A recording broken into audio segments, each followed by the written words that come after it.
Hello friends, నమస్తే అండి. Welcome to my channel. ఇవాల్టి వీడియోలో మా ఇంట్లో రీసెంట్గా బ్రహ్మకమలం పువ్వులు పూసాయి. ఈ బ్రహ్మకమలం మొక్క అనేది చాలా అరుదైన మొక్క. ఈ పువ్వు కేవలం సంవత్సరానికి ఒక్కసారి మాత్రమే పూస్తుంది. శ్రావణ మాసంలో ఎక్కువగా ఈ పూలు అనేవి పూస్తాయి. మా ఇంట్లో గురు పౌర్ణమి ముందు రోజు జూలై 9th ఈవినింగ్ పూసాయి. ఈ బ్రహ్మకమలం చూడ్డానికి తామర పూలాగే ఉంటుంది. ఈ బ్రహ్మకమలం పువ్వులు పూయాలంటే ఎలాంటి టిప్స్ ఫాలో అవ్వాలి, ఏం ఫర్టిలైజర్స్ వాడాలి, ఈ బ్రహ్మకమలం చెట్టు ఇంట్లో ఉండొచ్చా లేదా అనే విషయాల్ని నేను ఈ వీడియోలో చెప్తాను. వీడియోని ఎక్కడ స్కిప్ చేయకుండా పూర్తిగా చూడండి.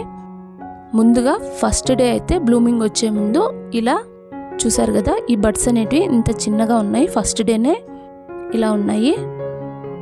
నాకు స్టార్టింగ్లో 3 పూలు అయితే కనిపించాయి.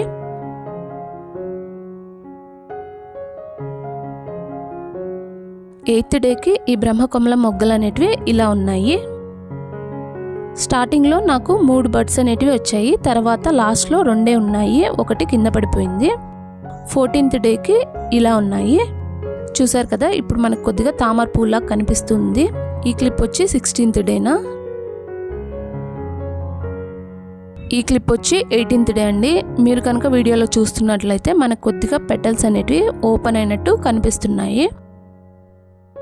మేబీ ఆ రోజు పూస్తుందేమో అనుకున్నాను. ఆ రోజు ఈవినింగే బ్రహ్మకమలం అనేది పూసింది. ఈవినింగ్ 5:30 ఆ టైంలో ఇలా ఉంది. నెక్స్ట్ 7 o'clockకి బ్రహ్మకమలం బ్లూమింగ్ అనేది స్టార్ట్ అయిపోయింది. ఇంకా పూజ చేయడం స్టార్ట్ చేసేసాము. బ్రహ్మకమలం పువ్వు పూసినప్పుడు మన మనసులో ఏదైనా కోరికను కోరుకుంటే తప్పకుండా నెరవేరుతుందని నమ్ముతారు. ఈ పూలతో శ్రీ మహావిష్ణువుకి పూజ చేస్తే చాలా మంచిది. బ్రహ్మకమలం మొక్క అనేది ఇంట్లో పెట్టుకోవచ్చు. బ్రహ్మకమలం మొక్క ఇంట్లో ఉండడం వల్ల ఇంటి యజమానికి మంచి జరుగుతుంది. ఈ మొక్క ఉండడం వల్ల ఏంటంటే ఇంట్లో కొద్దిగా పాజిటివ్ ఎనర్జీ, మంచి డివైన్ వైబ్స్ లాగా ఉంటుంది. సో మనం ఇంట్లో పెట్టుకోవచ్చు. ఈ పువ్వు ఎక్కువగా నైట్ టైం మాత్రమే పూస్తుంది. ఈవినింగ్ 7 o'clock నుంచి నైట్ 12 గంటల వరకు మాత్రమే ఉంటుంది. ఈ మొక్కని చిన్న ఆకుని తీసుకొని పాట్లో పెట్టాను. అంతే, చిన్నగా గ్రో అవడం స్టార్ట్ అయింది. 1 year తర్వాత నాకు ఒక ఫ్లవర్ అనేది పూసింది. ఫస్ట్ ఇయర్లో, సెకండ్ ఇయర్లో కూడా బ్లూమ్ అయింది. ఇప్పుడు ఇది 3rd year అండి. ఈసారి నాకు 2 పూలు పూసాయి. చూసారు కదా, ఈ బ్రహ్మకమలం మొక్క అనేది ఎక్కువ వాటర్ అనేది పోయకుండా సాయిల్ని చూసుకుంటూ కొద్దిగా డ్రైగా ఉన్నప్పుడు మాత్రమే వాటరింగ్ చేసుకోవాలి. అలానే రోజు వాటర్ పోస్తే ఈ మొక్క సరిగ్గా పెరగదు.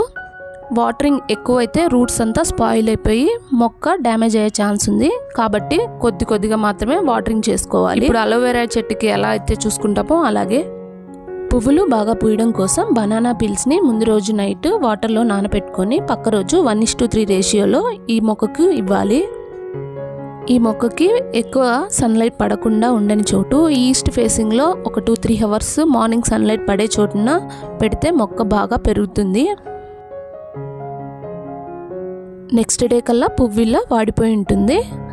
చూసారు కదా, నేనైతే ఈ బ్రహ్మకమలం మొక్కకి ఇలా ఈ టిప్స్ ఫాలో అవుతాను. ఈ వీడియో మీకు నచ్చిందనే అనుకుంటున్నాను.